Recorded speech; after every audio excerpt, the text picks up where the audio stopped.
Bonjour et bienvenue dans cette nouvelle vidéo. Aujourd'hui, je vais vous parler de la dépendance affective. Pour commencer, je vais essayer de vous expliquer quelle est la différence entre l'amour et la dépendance affective. Alors, qu'est-ce que l'amour? Alors là, je parle de l'amour amoureux, mais pas que. L'amour avec nos proches, notre famille, nos enfants. L'amour, c'est le respect de l'autre. C'est accepter ce qu'il est, ce qu'il devient, ses envies, ses rêves. C'est un bel équilibre entre nous, ce que nous voulons, et ce que l'autre veut. C'est un bel équilibre entre les libertés de chacun. C'est un juste équilibre aussi dans les attentes. Elles doivent être justes, claires et acceptées de tous, ou des deux, si l'on parle de couple. L'amour, c'était cette énergie légère. Cela ne veut pas dire que tout se passe toujours bien, mais c'est fluide. On peut discuter, on peut échanger, on n'est pas obligé d'avoir les mêmes idées, mais on a un profond respect pour l'autre.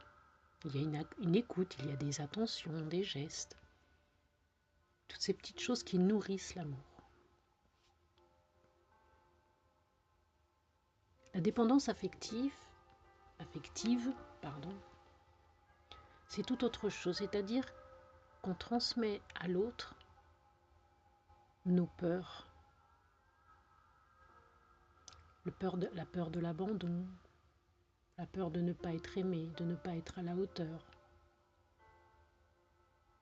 Et on exige de l'autre, consciemment ou inconsciemment, qu'il vienne nous sauver, qu'il comble ce vide que l'on ressent. Et ensuite, on place l'autre au centre de toutes nos attentes. Alors là, je parle pour le couple.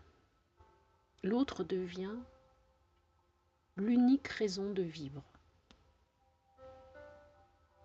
Et nous misons tout sur lui. Il va nous aimer, il va nous combler. Je ne sentirai plus jamais ce vide en moi. C'est mon sauveur ou ma sauveuse. Et on met tous nos espoirs de bien-être et de bonheur uniquement dans cette personne. Et forcément, dit comme ça, vous vous rendez bien compte qu'il y a un moment, ça ne peut pas fonctionner. Puisque l'autre n'est jamais à la hauteur de nos attentes, ne comble jamais le vide, puisque l'autre, lui, vit cet amour, si l'on peut dire, ce couple, avec sa propre liberté, sa façon d'être, mais forcément tout ce qu'il fait, tout ce qu'elle fait, évidemment, tout ce qu'il fait, n'est pas suffisant et engendre donc forcément d'autres peurs, car le dépendant ou la dépendante affective, c'est bien cette personne-là, la dépendante, qui a un problème, qui doit combler quelque chose, un manque, des peurs. Et alors, quand on est dépendant affectif, on devient complètement dépendant de l'autre. Il faut qu'il soit là tout le temps pour nous rassurer. S'il n'a pas répondu à un message, c'est la panique, c'est l'angoisse, ça y est, il m'a oublié, il ne m'aime plus. Lorsque la personne quitte le domicile, pareil, ce sont les doutes, les peurs. Est-ce qu'il va revenir? Est-ce qu'il pense à moi? Est-ce qu'il voit quelqu'un d'autre?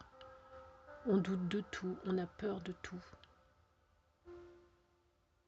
Et on projette cela sur l'autre, toute cette angoisse, toute cette peur, toute cette pression. Et on lui dit, aime-moi, sauve-moi de mes souffrances. Sauve-moi de mes peurs, tu es là pour me sauver. Et si tu ne me sauves pas, c'est que tu ne m'aimes pas assez. Parce que si tu m'aimais, eh ben en fait, tu aurais envie de me sauver. Tu aurais envie de me guérir. Tu aurais envie de combler ce vide, ces peurs que je ressens.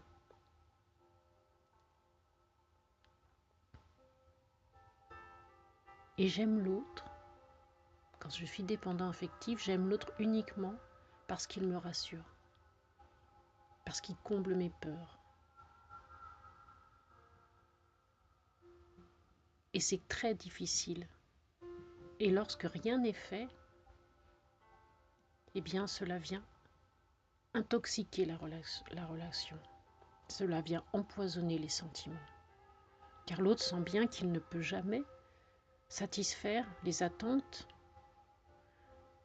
du dépendant. Et cela devient terrible pour le couple si aucun travail n'est fait. Mais si le couple décide de guérir cela, si le dépendant décide de se libérer de cette dépendance affective, alors une autre histoire peut être construite. Alors pourquoi devient-on, ou sommes-nous, dépendants affectifs? Eh bien, comme toujours, c'est lié à notre enfance. Est-ce qu'il y a eu un manque? Est-ce que l'on a manqué de quelque chose? Nous n'avons pas reçu l'amour rassurant, respectueux, équilibré? Ou au contraire, ça a été un amour étouffant, sous pression, culpabilisant. Et une fois que l'on veut construire notre propre couple, notre propre relation à l'autre, nous essayons ce schéma. Donc soit pour combler un manque, soit pour continuer le schéma de l'amour étouffant.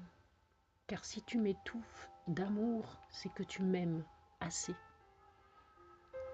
Si tu me sauves, c'est que tu m'aimes assez. Et je t'aime parce que tu es mon sauveur. L'amour, c'est se projeter avec quelqu'un en disant je peux vivre avec cette personne. Oui, ça serait sympa. On peut s'entendre, on peut construire quelque chose. La dépendance affective, c'est se dire je ne pourrai jamais, jamais vivre sans cette personne. Ça serait la mort. Je meurs si il ou elle me quitte. Je ne pourrai pas survivre sans cette personne.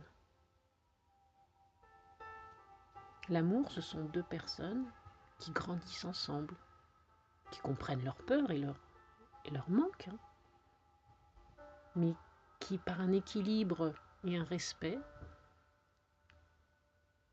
apprennent à l'autre à se guérir lui-même.